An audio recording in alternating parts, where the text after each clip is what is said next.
আজ ভোর ৫টা থেকে শুরু হওয়া কুষ্টিয়া এবং হাতিরঝিলে পরিচালিত সাঁড়াশি অভিযানে 46 ইন্ডিপেন্ডেন্ট ইনফ্যান্ট্রি ব্রিগেড একটি ইউনিট গোপন তথ্যের ভিত্তিতে সফলভাবে দুজন শীর্ষ সন্ত্রাসী এবং তাদের দুজন সহযোগীকে গ্রেফতার করতে সক্ষম হয়। গ্রেফতারকৃত সন্ত্রাসীরা হল সুব্রত বাইন ওরফে ফতে আলী, আবু রাসেল মাসুদ ওরফে মোল্লা মাসুদ, শুটার আরাফাত এবং শরীফ। অভিযান চলাকালে তাদের কাছ থেকে উদ্ধার করা হয়েছে 5টি বিদেশি পিস্তল, 10টি ম্যাগাজিন, 53 রাউন্ড অ্যামুনিশন এবং একটি স্যাটেলাইট ফোন। এই চক্রটি দেশের বিভিন্ন অঞ্চলে হত্যা, চাঁদাবাজি এবং নাশকতা চালিয়ে এসেছিল।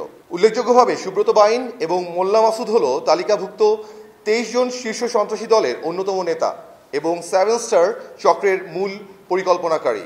এই অভিযান ছিল দীর্ঘদিনের গোয়েন্দা তৎপরতা এবং পরিকল্পনার ফসল। অপারেশনটি অত্যন্ত সুনিপুণভাবে ক্ষয়ক্ষতি বা সংঘর্ষ ছাড়াই পরিচালিত হয়, যা আমাদের বাহিনীর পেশাদারিত্ব এবং রাষ্ট্রের প্রতি দায়বদ্ধতার উজ্জ্বল দৃষ্টান্ত। অভিযানে গুরুত্বপূর্ণ সমন্বয় এবং সহায়তা প্রদান করেছে সেনা সদর, সামরিক অপারেশন পরিদপ্তর, 55 পদাতিক ডিভিশন, 14 স্বতন্ত্র ইঞ্জিনিয়ার ব্রিগেড, 71 মেকানাইজড ব্রিগেড এবং এনএসআই।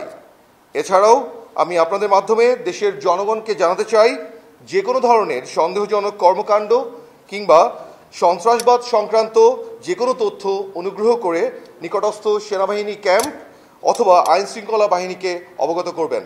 আমরা আবারও দৃঢ়ভাবে বলতে চাই, সেনাবাহিনী প্রধানের সুস্পষ্ট নির্দেশনার আলোকে দেশের অভ্যন্তরীণ নিরাপত্তা এবং জনগণের জানমালের সুরক্ষায় বাংলাদেশ সেনাবাহিনী সর্বোচ্চ প্রস্তুত এবং প্রতিশ্রুতিবদ্ধ।